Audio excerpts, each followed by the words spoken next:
So, you want to save the world with clean energy? Make money doing it? Confused about the economic and technical realities of residential and commercial solar, batteries, heat pumps, EVs? Want the real-world scoop on new energy technologies, not manufacturer hype? Then tune in to the Weekly Energy Show, hosted by Barry Cinnamon. Insights from Barry's 40-plus years in the solar and energy industry will help you understand the future ways we'll generate and consume energy. And now, here's Barry.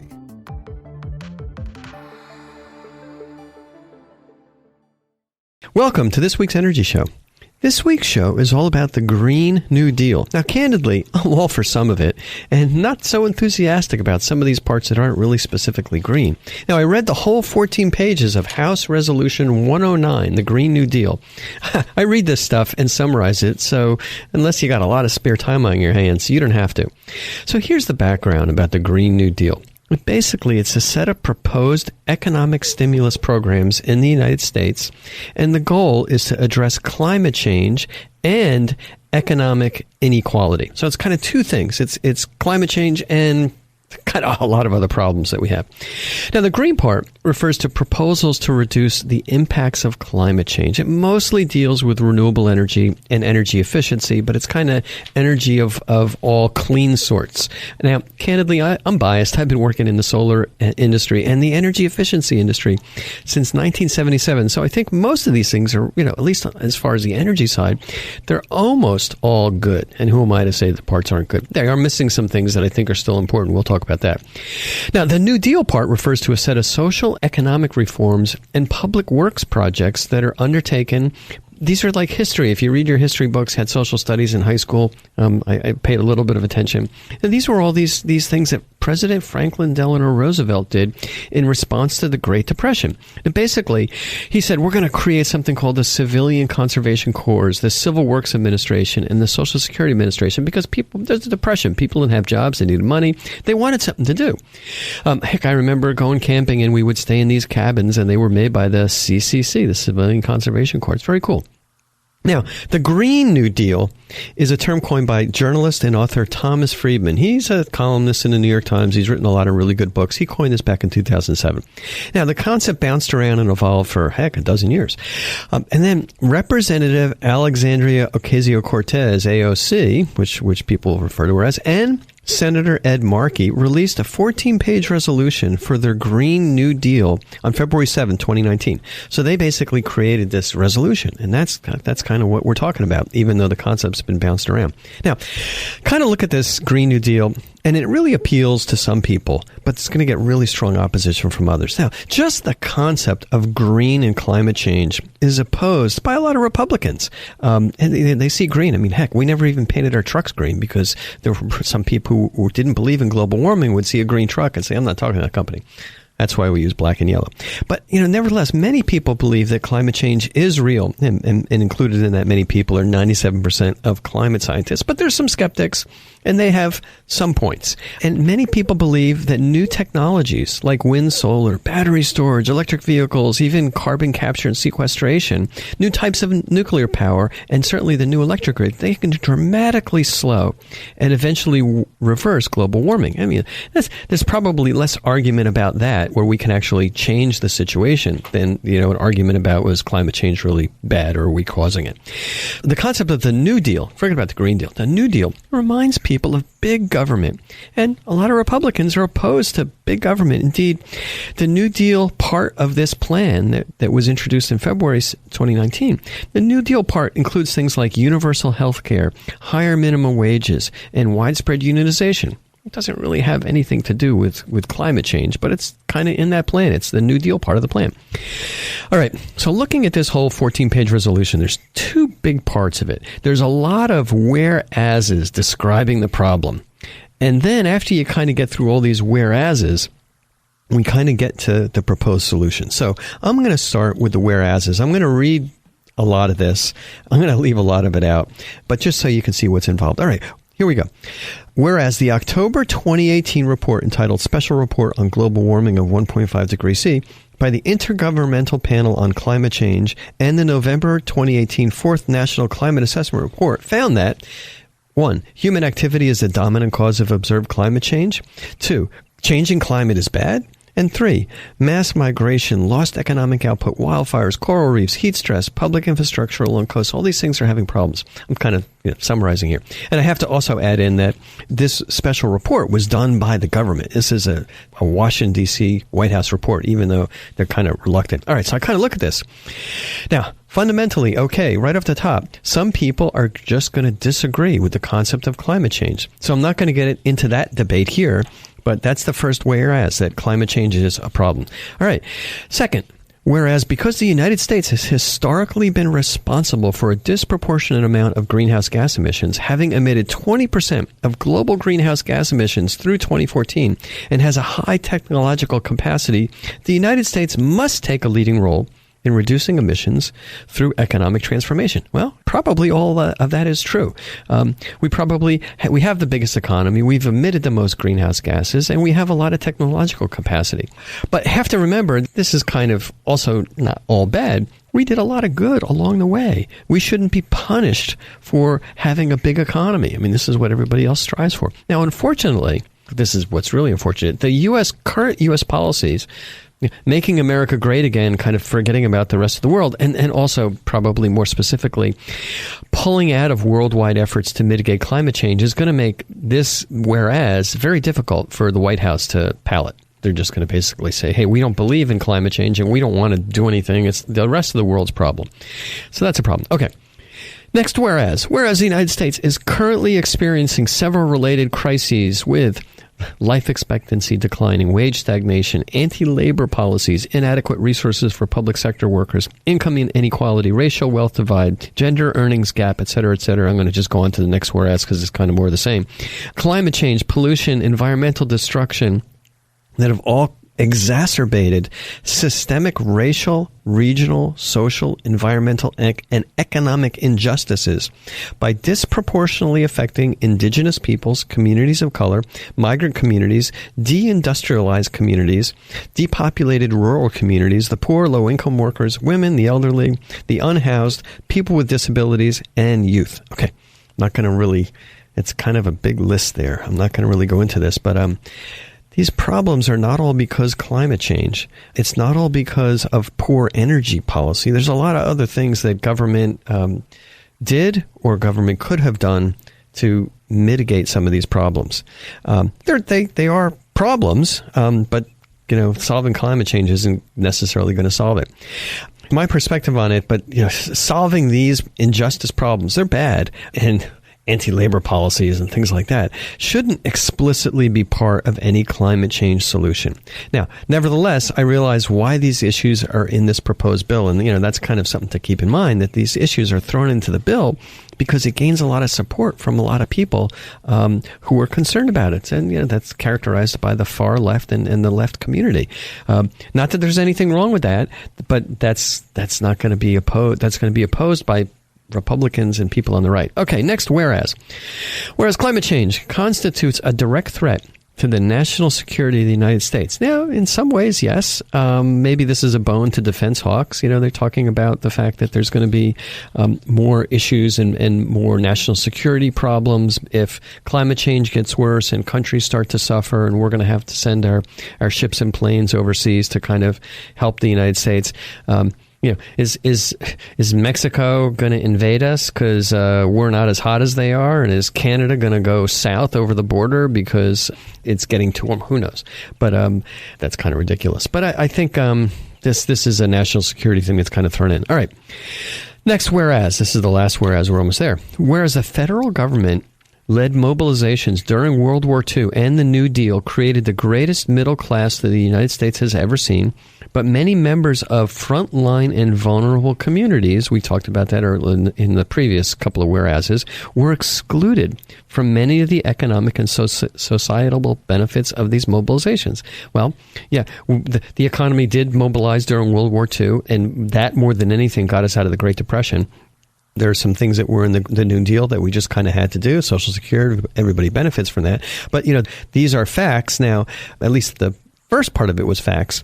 Are these vulnerable communities excluded from these things? Well, they may not have been properly included, but I don't think there was really a lot of exclusion, like, it's saying to people in certain parts of the country, hey, you just can't benefit. So anyway, that's the bundle of the whereases. Now, all right, now we get to the resolutions. Resolved that it's the sense of the House of Representatives that it is the duty of the federal government to create a Green New Deal to achieve net zero greenhouse gas emissions through a fair and just transition for all communities and all workers, and to create millions of good, high-quality jobs. All right, realistically, the concept is good. Most people are going to benefit. They're not all going to be high-paying jobs. And also, some jobs are going to be lost. But they're going to be jobs. Heck, in the solar industry, for a dozen years, we've been talking about putting people to work, installing solar panels. Even if the solar panels aren't made in the U.S., we're creating a lot of really good jobs. And make more money doing this, and it's better for the environment than digging coal out of the ground. Okay. To keep going with the resolutions, to secure for all people of the U.S. for generations to come clean air and water, climate and community resiliency, healthy food, access to nature, and a sustainable environment, and to promote justice and equity by stopping current, preventing future, and repairing historic oppression of indigenous peoples, communities of color, migrant communities, deindustrialized communities, depopulated rural communities, the poor, low-income workers, women, the elderly, the unhoused, people with disabilities, and youth. Okay, as I said before, it's not clear how or why going green is going to necessarily solve all these problems. But if we do have an aggressive job creation program that's upgrading the grid, putting in wind systems, putting solar everywhere, EVs, electric vehicle charging stations, all those, they're going to create a lot of jobs. And, the way capitalism is if the jobs are there and you want it, you go for it. And maybe there's not jobs where you live, and maybe you're going to have to move. Our country's had a lot of mobilization of people moving from place to place. So you might have to move where there's more jobs. Okay. All right, keep going. They want a 10-year mobilization that will require the following goals and projects: building resiliency against climate change related disasters, repairing and upgrading infrastructure in the U.S., meeting 100% of the power demand in the U.S. through clean, renewable, and zero-emission sources, upgrading all existing buildings, spurring massive growth in clean manufacturing, working collaboratively with farmers and ranchers to remove pollution and greenhouse gas emissions from the agricultural sector as much as technologically feasible, overhauling transportation systems, removing gas from the atmosphere by restoring natural ecosystems, soil carbon storage, and land preservation, and this thing called afforestation, which we talked about. Okay, these are all really good. There's some things that aren't included, like carbon capture and sequestration, if that possibly works.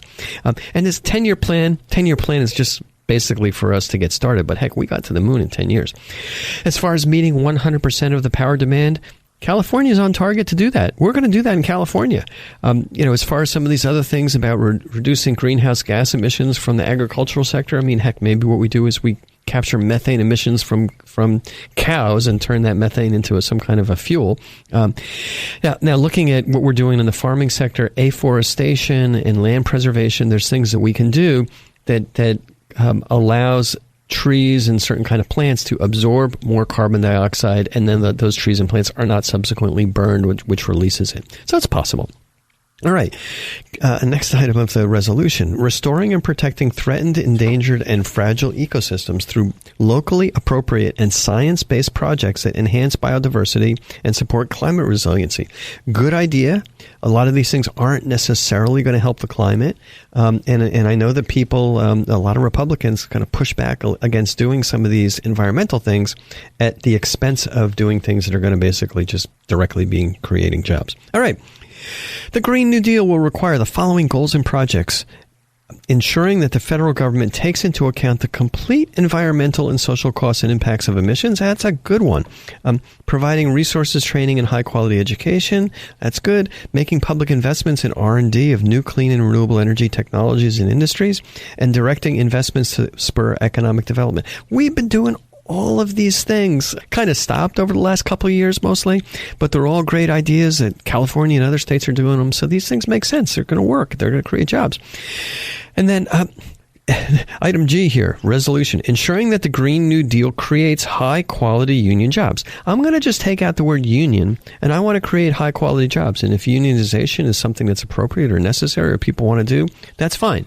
Don't want to keep people from unionizing, but don't want to require that every Green New Deal job is a union job. I mean, heck, I'd have to raise my prices in the solar industry doing installations by 25% if every single person at my company had to be unionized.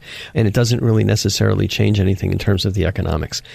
All right, next, guaranteeing a job with a family-sustaining wage, adequate family and medical leave, paid vacations, and retirement security for all people in the United States. Well, guaranteeing jobs is pretty far along the spectrum of socialism, so I think that's a real stretch to be done on the back of solving climate change. These benefits are really expensive. If we say that we have to guarantee a job for everybody and save the climate, it could cost twice as much as we let capitalism take the right approach and made sure that people were really hungry for those jobs and taking the right jobs and making them work for it. Okay. Strengthening and protecting the rights of all workers to organize, unionize, and collectively bargain. As I said before, why only unions? Why? Let's also care about the majority of non-union workers in the U.S. Next, strengthening, enforcing labor, workplace health and safety, anti-discrimination, wage and hour standards across all employers, industries, and sectors. Yeah, some of this safety is really important to me. I think making rules more rational are good. I'm generally in favor of less regulation. I mean, heck, I experience how regulation has already suppressed the solar industry so substantially. All right. Next, to grow domestic manufacturing in the United States, providing all people in the U.S. with high-quality health care, affordable, safe, and adequate housing, economic security, clean water, clean air, healthy food, and access to nature. Okay, these are all really good goals, but boy, it's not necessarily green and not necessarily easily achievable without $1 gazillion. Okay, so here's kind of where I come down on this. The political reality. I would say over half of this are really great ideas I would just get 100% behind. It's very aspirational. So kind of at this early stage where they're looking at what to do, I think it's a good idea to say we want to just solve these really big problems in a really big way. It's kind of like the moonshot. We had no clue how to get to the moon. And I wholeheartedly agree with many of the whereases and the subsequent resolutions. But my personal opinion is I strongly disagree with the way that a lot of these other goals are tacked on. Now, not that these goals are bad, not that these goals are not oriented towards solving real problems that are hurting people or real problems that are preventing people from having more opportunities. They just kind of confuse the issue. And when the issue is confused and we're conflating solving climate change with solving the poverty problem in the country, that's going to make it really hard. And I just see immediately what happens is by putting some of these things in there, there's opposition to the entire plan. The Republicans, many Republicans are come out really strongly against it. It's nonsense. Not only do some Republicans oppose climate change, but many Republicans just really are not looking at implementing these social programs. So there's just like a big no for them. And it's creating a lot of opposition. So, looking at this more specifically, I think a lot of Republicans support goals like transforming our electrical sector. There's tremendous benefits for business there. More solar, more wind, more energy storage. But when it comes to something that's going to create more regulations, more requirements, more unionization, especially things that are going to be so expensive, opposition is going to be really steep. So take a step back. What's going to happen? Well, this whole plan is going to raise political awareness of the problem. So I think half of these things are going to become eventually the final platform at the Democratic Party. I think that's really good. Some of these things are going to be, a lot of them are going to be toned down a lot so they can be at least in some way palatable. But also, I think what's going to be another big benefit is because of all the awareness and publicity of the green part of the New Deal, I think this Green New Deal is going to force some Republicans to adopt some elements of the plan. So, this plan, the Green New Deal, they talk about cap and trade and carbon tax. I mean, that's been, 10 years ago, 20 years ago, it's anathema to Republicans. But now some Republicans are saying, gee, this cap and trade is working in California. It worked for acid rain problem we had. That solved the acid rain problem. So it does work. I mean, anything that has the tax word in it is bad, but these solutions do work. So I think what's going to happen is there's going to be less opposition to renewables to solar, to wind, to transforming the grid, because that creates jobs, and that also is very lucrative for companies that are doing it.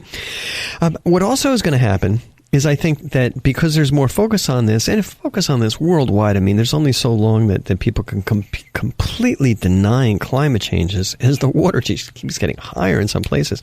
It's going to force some of the absolute climate deniers farther to the periphery of the Republican platform, farther to the far right. So Republicans are less likely to fight against policies designed to reduce global warming, especially if they can make money at it. So I think in 4 years, some of this is going to be implemented. Why 4 years? Well, we're going to probably have 2 more years of the Trump administration, so all these environmental goals and certainly all the social goals are kind of dead on arrival. But possibly in 2 more years, if we have a new president, it's going to take that new president a few years to get some of these things put in place. President Obama had a lot of these plans in place. It was called the Clean Power Plan, and obviously be part of the global climate change community in the Paris Agreement. So that's going to kind of, I think, come back in 2 to 4 years. In the meantime, it makes for a very positive and construction distraction from the political chaos we're experiencing now. So finally, there's a big push to transform our energy sector, and it's going to create millions of new jobs as we do it. With the right training policies, we can indeed put people to work who haven't, or who are underemployed or unemployed. And that's the key to the Green New Deal. I hope Congress in 2 to 4 years makes a push to transform our energy sector. All right, that's all the time we have on this week's Energy Show. Thanks to all of our listeners for tuning in. And if you miss any of today's show, you can always go to our website at cinnamon.energy and listen to the podcast. So, you want to save the world with clean energy? Make money doing it? Confused about the economic and technical realities of residential and commercial solar, batteries, heat pumps, EVs? Want the real-world scoop on new energy technologies, not manufacturer hype? Then tune in to the weekly Energy Show, hosted by Barry Cinnamon. Insights from Barry's 40-plus years in the solar and energy industry will help you understand the future ways we'll generate and consume energy. And now, here's Barry.